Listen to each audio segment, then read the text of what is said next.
अभी आर्नोल्ड आने में 5 हफ्ते पड़े हैं और सैम लगता है पूरे तैयार होकर अभी से बैठे हैं। हाल ही में दोस्तों सैम सुलक ने कुछ ये अपडेट्स दिए हैं अपने यूट्यूब चैनल पे और सही में बड़े जबरदस्त दिख रहे हैं। जबरदस्त से बहुत कुछ है, मेरा मतलब एक्सप्लेन करता हूँ। सैम की बॉडी अब एकदम श्रेडेड और रिप्ड हो चुकी है।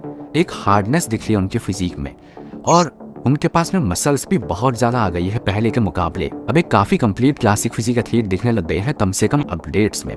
प्रॉब्लम यह है कि सैम को कई सारे लोग अभी क्रिटिसाइज कर रहे हैं कि आप तो समय से बहुत पहले रेडी हो गए, ये तो टू अर्ली है और अभी आर्नोल्ड 5 हफ्ते दूर आएगा तो तब तक ये शेप मेंटेन रह पाएगी, क्यों ऐसा करा जा रहा है, इतनी जल्दबाजी करने की क्या जरूरत थी। सैम ने बता दिया कि मेरे अभी कुछ ग्रेट प्लान है आर्नोल्ड क्लासिक खेलने के। वो ये कह रहे हैं कि मैं अभी 45 मिनट की कार्डियो कर रहा हूँ सुबह और फिर शाम को भी कर रहा हूँ।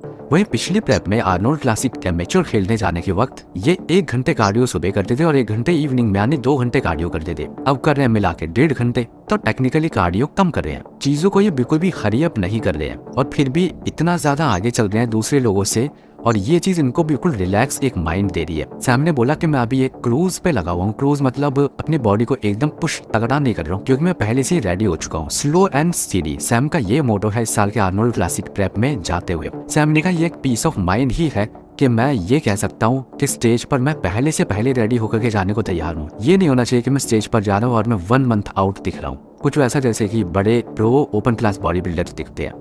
तो यहाँ पे सैम ने काफी सारे लोगों को नाखुश कर दिया, स्पेशली ओपन क्लास कैटेगरी के बॉडी बिल्डर्स को, क्योंकि हमें तो सबको पता है कि ओपन बॉडी बिल्डर्स स्टेज पे भी कई बार इतने ज्यादा श्रेडेड नहीं दिखते जितने की सैम अभी दिख रहे हैं। तो मुझे ये अप्रोच बड़ी सही लगी। ज्यादा अपने आप को पुश नहीं कर रहे लेकिन स्टिल लोगों से आगे हैं और बिल्कुल भी टेंशन दिमाग में लेके नहीं चल रहे हैं। सैम ने बोला कि जब 2 हफ्ते रह जाएंगे ना आर्नोल्ड आने में, तब मैं बिल्कुल डीप चला जाऊंगा प्रेप के अंदर और फिर मैं और यहाँ से श्रेडेड दिखूंगा। और इस बार इन्होंने ये भी बोला कि इनको अपनी बॉडी में कुछ नए मसल्स दिख रहे हैं, स्पेशली जो लैट्स कनेक्ट हो रहे हैं लोअर बैक तक, वो इन्होंने वो ट्रायंगल कभी बनते हुए नहीं देखा। डीप ऑब्लिक्स इन्होंने कभी नहीं देखे अपनी बॉडी में। इतना लो बॉडी फैट परसेंटेज अभी से लेकर के आ रहे हैं तो इनको बड़ा अच्छा लग रहा है ये सब देखने में। और ये बात भी दोस्तों सच है कि इससे फर्क नहीं पड़ता कि आप वेइंग स्केल पे कितने भारी हो रहे हो, फर्क इससे पड़ता है कि आप मसल प्रपोर्शनली ग्रो कर रहे हो कि नहीं। यही बॉडी बिल्डिंग का गेम है। वहीं सैमसन डॉक्टर जैसे जो एथलीट्स हैं वो वेट स्केल का गेम खेल रहे हैं, है 350 पाउंड्स के पर लगते कहीं ना कहीं 260 के। तो क्लियरली ये गेम लुक का है, ना कि वेट स्केल अपडेट्स देने का लोगों को। पर मैं ये कहना चाहता हूँ कि सैम के अपडेट्स इसलिए अच्छे हैं क्योंकि इनकी वीकनेसेस है कई सारी बॉडी में जो थोड़ी सी ठीक होती हुई नजर आई इस अपडेट में। तो इनकी चेस्ट में एक वो फुलनेस आ गई, स्पेशली अपर पैक्स में जो इनके काफी दबे हुए रहते थे। सैम के शोल्डर्स भी पहले से ज्यादा राउंड है, एक फाइबर की लाइन तो उनके शोल्डर में आपको दिखेगी ही, अभी तो फुल नहीं है ये, तब ऐसे दिख रहे हैं। इनकी बैक अभी भी मैं बोलूंगा वीक है। तो ये वो चीजें हैं जो और समय के साथ में 1 से 1.5 साल बाद और स्ट्रॉन्ग होगी। पर अभी भी सैम की बैक अच्छी हुई है, पिछले साल से तो काफी ज्यादा मास इन्होंने पुट ऑन करा है।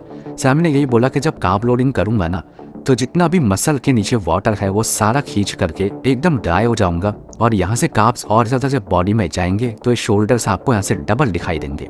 यही तरीका है बॉडी को स्केल करने का कार्ब लोडिंग के दौरान। पीक वीक में बॉडी बिल्डर्स यही करते हैं। कुल मिला के मुझे ये बड़े ही इंप्रेसिव अपडेट्स लगे। इनकी अप्रोच मुझे मेंटली जो लेकर के चल रहे हैं वो बड़ी ठीक लगी। अब देखते हैं ट्रांसलेट इसी तरीके से स्टेज पे भी हो पाता है या फिर स्टेज पे कहीं ना कहीं फीके आते हैं। क्योंकि देखो मसल्स पुट ऑन करी है इस एथलीट ने, अगर मैं खुद को करेक्ट करूं तो सही जगह पे मसल्स पुट ऑन करी है। अब ये देखना होगा कि लेग्स इनके कितने बड़े हुए हैं क्योंकि वो इनका वीक बॉडी पार्ट है और बैक भी है। ये सब अब हमें मार्च में पता लगेगा जब ये अपना पहला प्रो शो खेलेंगे। इसके बाद हम चलते हैं दोस्तों अगले एथलीट पे। बात करते हैं एक ऐसे एथलीट की जिसने हाल ही में कई सारी ऑक्सीजन सिलेंडर लगा के ऑक्सीजन की नली का इस्तेमाल करते हुए वर्कआउट कर रहे थे। ये एक रशियन बॉडी बिल्डर है, नाम है सर्गेई डेनिलोव। ये 340 पाउंड्स के बॉडी बिल्डर है और अभी इंटरनेट पे थोड़ी सी इन्होंने स्पार्क क्रिएट कर दी है चीज करके, यानी ऑक्सीजन सिलेंडर वर्कआउट के समय इस्तेमाल करते। वैसे एक बार बताऊं, ये मुझे ज्यादा करके एक सोशल मीडिया हाइप क्रिएट करने वाला ड्रामा ही लगा क्योंकि इससे पहले किसी और वीडियो में ऐसा करते नजर नहीं आए। लेकिन ये भी सच है कि बॉडी बिल्डर्स को सांस लेने में तकलीफ होती है जब वो इतने हैवी वजन पे पहुंचने लग जाते हैं।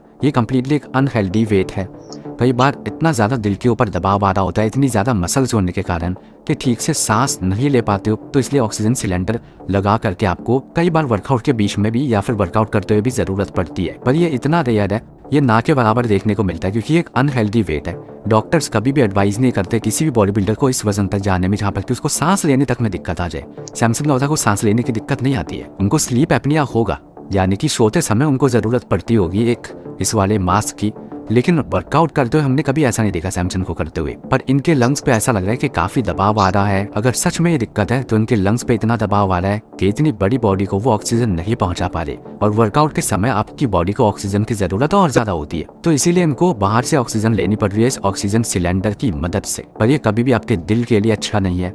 आप अपनी बॉडी पे सिर्फ एक्स्ट्रा प्रेशर बना रहे हो, और एक मोटा यानी कि ओबीज इंसान और 350 पाउंड के बॉडी बिल्डर में बहुत ज्यादा फर्क नहीं होता। ये बातें मैं पहले भी वीडियोस में बता चुका हूँ। इन दोनों को ही सेम दिक्कतें आती है, सांस लेने की दिक्कत, हाई कोलेस्ट्रॉल। इनको बॉडी बिल्डर्स को इसलिए होता है क्योंकि ये साइकिल पे होते हैं, झुक नहीं सकते लेसिस बांधने के लिए। तो ये कॉमन चीजें जो एक्सट्रीमली ओबीज और एक्सट्रीमली ओवरवेट यानी 300 LBS प्लस वाले बॉडी बिल्डर्स को होती है। पर मुझे हैरानी ये देख के हो रही है कि 340 पाउंड का अपना वजन क्लेम कर रहे हैं और ये इतने श्रेडेड हैं इस वजन पे। इतनी स्मॉल वेस्ट मैंने किसी 340 पाउंड के बॉडी बिल्डर की नहीं देखी है। तो अब 340 या 300 पाउंड क्रॉस करना ऐसा लग रहा है मजाक सा होता जा रहा है। बाकी इनकी स्ट्रेंथ मैंने देखी तो अच्छा वेट लिफ्ट कर रहे हैं, यानी कि स्पेशली ये जो साइड लेटरल रेजेस कर रहे हैं यानी शोल्डर लेटरल रेजेस, इसके अंदर 60 किलो उठा रहे हैं, यानी दोनों हाथों से 120। तो ये काफी ज्यादा वजन होता है, और इनके शोल्डर्स कितने ज्यादा पंप्ड है ये हमें क्लियरली दिख रहा है। तो सोशल मीडिया पे बहुत ही अच्छे दिख रहे हैं और हार्ड बॉडी इनकी दिख रही है। इस वजन पे 340 पे मैंने किसी बॉडी बिल्डर को इतना हार्ड, इतना श्रेडेड नहीं देखा।